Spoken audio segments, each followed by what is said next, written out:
I must be a criminal. Keep it talking minimal. Cause most of it's subliminal, and it'll put you in a critical. Okay, economics students, we have to grapple with a really complicated concept right now. So I'm going to be talking to you about what's called GDP, or Gross Domestic Product. Basically, GDP is the total cumulative amount of money that is generated by an economy through complete goods and services in a year, right? I'm going to kick it over to a video, but basically the main thing that you need to know about GDP is it's a way that countries track and compare the relative wealth that they're creating each year. Think of it like comparing salaries between friends, right? I make $20 an hour. Well, I make $25 an hour. It's kind of a way to make those kind of comparisons to understand which countries are wealthier than others based off of how much they're making each year, okay? Based off of that, watch this video and then I'm going to catch you on the flip side to talk about why it matters. What is gross domestic product, otherwise known as GDP? Gross domestic product is the market value of all finished goods and services produced within a country in a year. Think about the economy like a giant supermarket filled with millions of goods like dresses and washing machines, and services like dog walking and massages. Every time a finished good or service is sold, we ring up the price. At the end of the year, we ring up the total.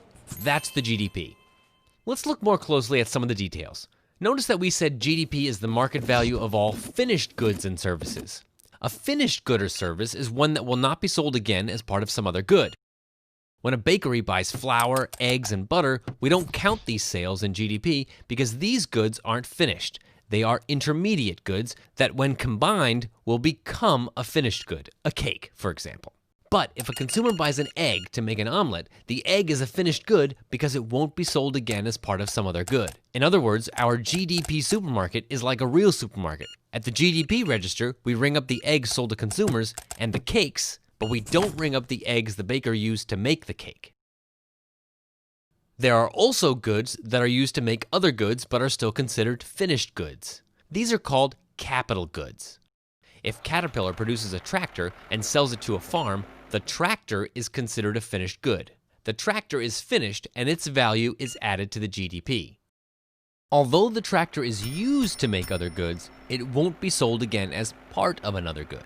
So the tractor is still a finished good. The GDP is the market value of all finished goods and services produced within a country in a year.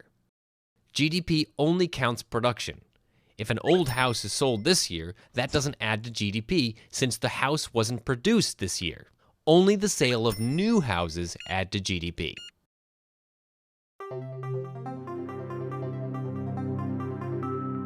GDP also only counts goods and services produced within a country. If you buy a bottle of wine imported from France, that adds to France's GDP, not to US GDP.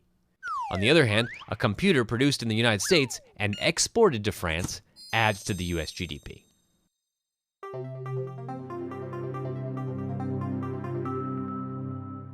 Let's go back to the definition one more time to see some of the limits of GDP as a measure of economic production. GDP is the market value of all finished goods and services produced within a country in a year. If a good isn't bought and sold in a market, then it's not typically counted in GDP. Why not? Counting the market value of, say, all the breakfast cereal produced in the US is easy, at least in principle. Just add up the price every time a box of cereal is sold. Since market prices are observable, every statistician who counts carefully will come up with pretty much the same number. But without market prices, there's no easy or agreed upon way to calculate how much a good is worth. Polar bears, for example, aren't counted in GDP. The statisticians and economists who calculate GDP have nothing against polar bears. The problem is that there's no easy way to calculate how valuable polar bears are. Just because GDP doesn't include polar bears doesn't mean that we can't love polar bears. And if polar bears were included in GDP, that wouldn't require us to love polar bears either. Ultimately, GDP is just a number, but it's a useful number. In the next Okay, so now that you have a basic understanding about what GDP is, it's important to understand a couple of things. So the country with the highest GDP is the United States, right? In 2018, depending on which data you look at, the US raked in $19 trillion in GDP, which is nothing to shake a stick at, right? The closest country behind us is China, right? With about 13 trillion in GDP, right? And each country in the world is kind of ranked by their GDP. The country with the lowest GDP is the small island nation of Tuvalu, which is in the Pacific Ocean, kind of halfway between Hawaii and Australia. And they only had $43 million in GDP. So just to kind of put it in perspective, Jeff Bezos is worth $149 billion as a single human being, right? Meaning that his net worth is more than the GDP of 145 different countries, right? There are only about 55 countries that earned more in a year than Jeff Bezos is worth on his own, right? Just to kind of put that into context. But it's important to know that GDP on its own isn't enough to necessarily decide whether or not a country is doing well or not, right? Because you also have to look at, there's two different types of GDP. There's nominal GDP and real GDP. Now, nominal GDP is the GDP that I just threw out there, that $19 trillion in the US number. And basically, the only thing that you need to know about the difference between nominal GDP and real GDP is the fact that over time, the prices of certain objects change, and it's really hard to track that and make realistic comparisons. Let me give you an example.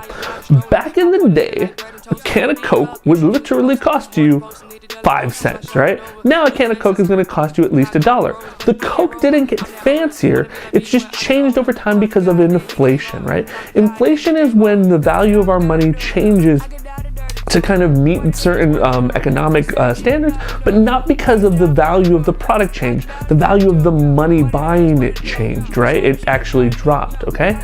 So when we're thinking about this, nominal GDP shows it with inflation. Real GDP is a mathematical model to just show the actual true gains that an economy's made. Let me make it a little bit more concrete for you, because I think this is just like a little bit too much, okay? So let me just say this. So let's think about the United States. Back in 1950, the US economy was like about $320 billion in terms of GDP. And now it's at like close to 19 trillion, but let's say 2015 numbers. 2015 it was like 17 trillion, right? So in 1950, 320, that looks like it's been a 55% increase, right? Not 55%, sorry, 55 times. Like the American economy's gotten 55 times larger. But that's not what really took place. The real GDP shows it in a different way. So real GDP takes like a set of data and then they compare it all equally. So let's say we were going to take the 2009 set of data, right? And that made sure that everything looked like 2009. That 1950 number looks like it's making about $2.2 trillion. And then if you look at the $17 trillion we were making in 2015, it actually shows that the US economy didn't grow 55 times larger, it grew about 8 times larger, which is still impressive, but it's just putting it into perspective, right? So the numbers always are changing. But what really matters when we're coming down to it is thinking about GDP per capita, right? GDP per capita is when you take all of the money that's being generated by the country and you divide it equally amongst the people. Now that's not what's actually happening. We're not all getting an equal share of the pie, right? But what it shows is how much money is being spread across the overall community, right? This is going to be important in the next lesson, but when you're thinking about it, GDP kind of shows a snapshot, right? GDP in the United States has ranged between 50,000 and about 65,000 over the last few years, right? When you look at other countries, their GDP is significantly lower. There are other countries that aren't as wealthy as the United States that have higher GDPs, meaning that there's more wealth to spread around, and it's really just based off of population. If you have a low GDP, but you have a low population, it kind of works, right? If you have a high population and a low GDP, you're in trouble, okay? All right, just some questions I want you to answer. Get on top of it, and I'll see you on the flip.